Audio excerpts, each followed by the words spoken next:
linebacker in high school.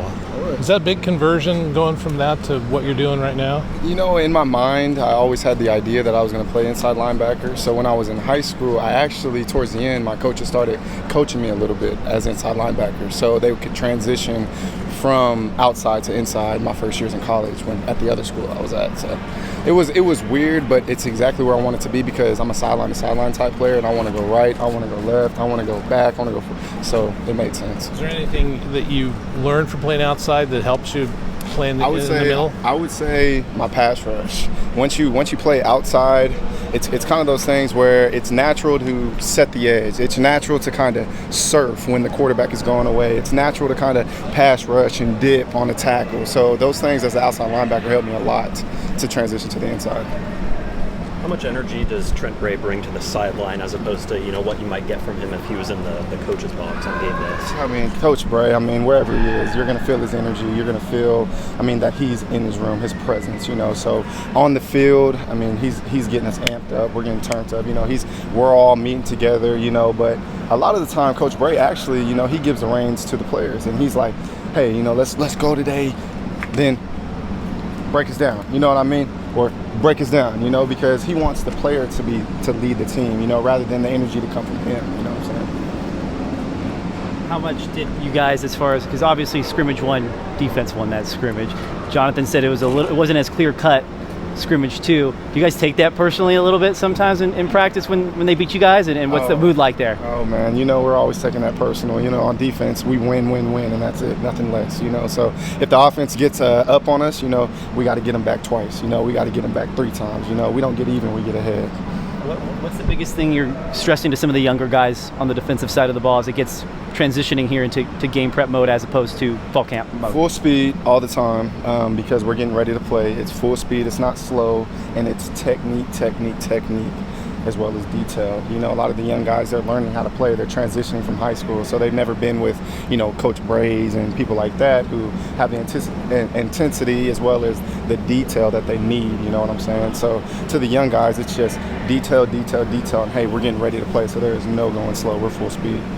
How do you have an added level of hunger, motivation, excitement, given that, do you have like a heightened level of excitement or hunger this year, knowing that eligibility-wise, you're coming up on the end here? Oh man, every year for me is always exciting because this is what I love to do.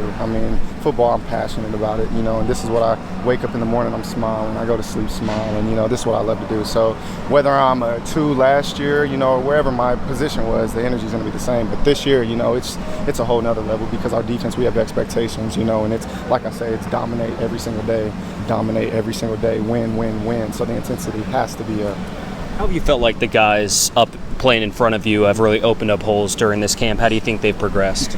Yeah, they've gotten a lot better. Not saying that they were bad before, but their techniques have changed, and they are really owning their techniques. They're getting physical, they're getting pushed, they're getting in the backfield. The offensive line, when they're changing the line of scrimmage, it just helps us linebackers, we're flowing fast, you know what I'm saying? So with the D-line up front and their new techniques, it's tremendous help for us.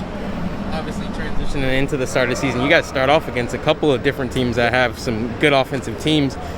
How do you feel like the team's urgency is right now, especially from that defensive standpoint going into the season? Where do you feel like you guys are? I wish we could have showed you the numbers from the fall camp. Our urgency from day one to now has always been more. To be a great defense, it's being good, consistently good all the time. Sorry, no.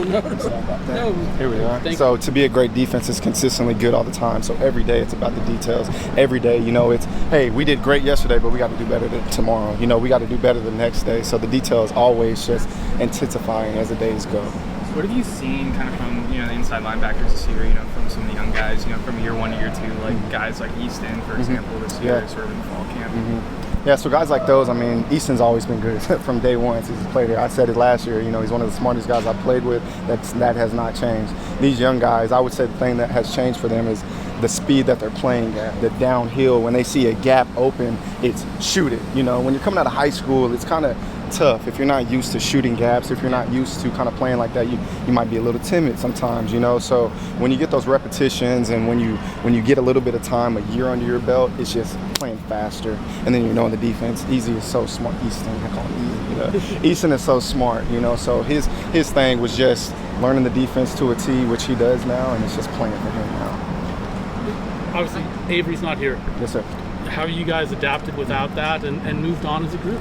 You know, that the biggest thing for us is we just got to step up. You know, if we want to be everything that we want to be, we can't live in the past. You know what I'm saying? We can't be like, oh, Avery's gone, what are we gonna do? You know, it's next man up. You have to step up. I mean, and we don't restart, we reload. You know what I'm saying? And Coach Breys gets guys like myself, Easton, you know, the Jacks, and everybody ready to go to step in that Mike position. So we're ready to reload and go even better and go even forward.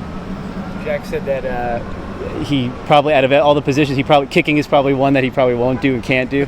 You think he can kick, probably? Man, come on, Jack can do anything. That's the hammer, you know what I mean? He can do anything. I mean, I'm sure he can run an interview if he wanted to. He could do anything. How big is it for the players to sort of validate last year? Obviously, there's talks of, you know, proving that it wasn't a fluke for you guys. How big is it this year to sort of back up what you guys did last year and build on it? Oh, man, I mean, we're hungry, you know what I mean? We're tired of the same narratives. We're tired of, you know, everybody overlooking Oregon State. We're tired of them just saying, oh, that's just another Oregon State team. You know, we want to be that dominant team that we know we can be, you know what I'm saying? So now from last year, you know, we go undefeated at home, but we need to be better on the road. So now it's all about focusing and getting our details right so we can dominate at home and on the road. I mean, we are hungry, starving for this season, and that's all we want is to dominate. We're changing the narrative.